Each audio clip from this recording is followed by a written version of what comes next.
اگر آپ نے ایک سال ناکا کمپنی میں $1 ملین یعنی $10 لاکھ سرمایہ کاری کی ہوتی تو آج آپ کے پاس صرف تقریباً $6,000 رہ جاتے۔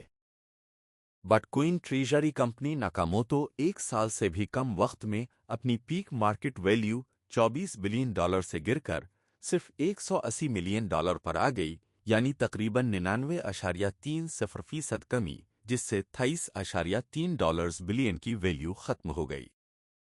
کمپنی اس وقت تنقید کا شکار ہوئی جب فائلنگ سے پتہ چلا کہ انہوں نے $20 ملین کا بیٹ کوئن $7,000 پر بیچ دیا، جبکہ انہوں نے اسے اوسطاً $1,18,000 پر خریدا تھا، یعنی تقریباً 40% نقصان برداشت کیا۔ اصل مسئلہ یہ تھا کہ بٹ کوئن ان کی کاسٹ بیسس سے کافی نیچے ٹریڈ کر رہا ہے، جس کی وجہ سے ان کے ٹریجری کی ویلیو کم ہو رہی ہے، جبکہ لائبلٹیز قرضے وہی کے وہی ہے۔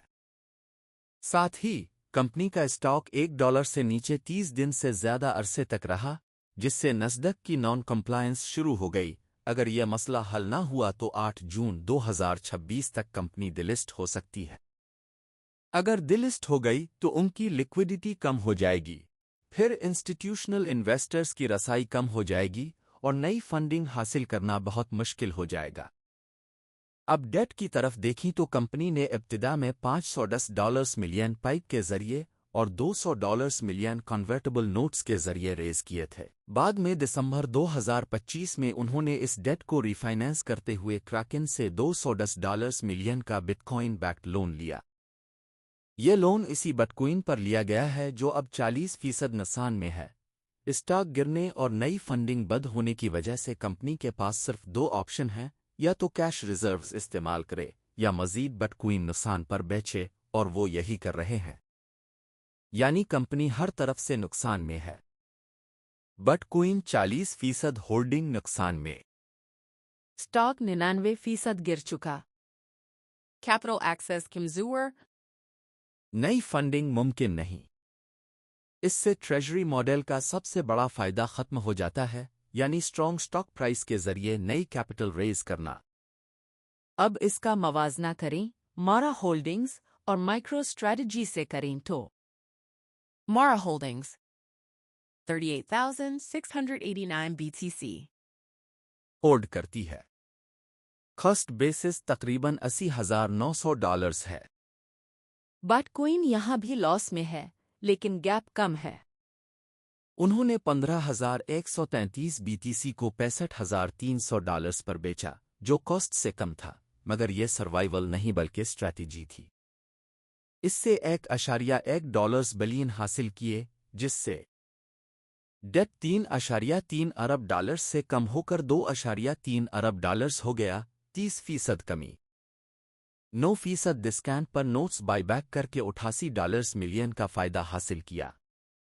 ان کا مارکیٹ کیپ تقریباً $3.8 بلین ہے۔ یہ ابھی بھی ناسدق کمپلائنٹ ہیں اور نئی کیپٹل ریز کر سکتے ہیں۔ یہ سروائیول کے لیے نہیں بلکہ ریسٹرکچرنگ اور AI ڈیٹا سینٹر کی طرف پیوٹ کر رہے ہیں۔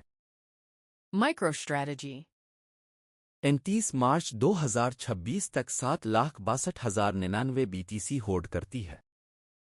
Total cost $57.69 billion.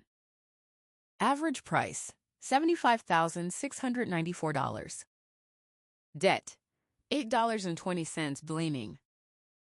لیکن فرق یہاں ہے۔ $2.25 billion cash reserves موجود۔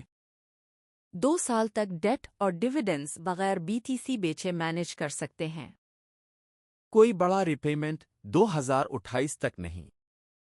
Debt to equity ratio 0.16. $11.40 billion common stock raise کرنے کی capacity. $30 billion preferred stock issuance capacity. یعنی بغیر بٹ کوئن بیچے بڑی فنڈنگ حاصل کر سکتے ہیں۔ اگر بٹ کوائن $25K تک بھی گر جائے تب بھی ڈیٹ کوریج 2x رہے گا۔ یہ بیچ نہیں رہے بلکہ مزید خرید رہے ہیں۔ ان کا ہدف 2026 کے آخر تک 1 ملین BTC ہے۔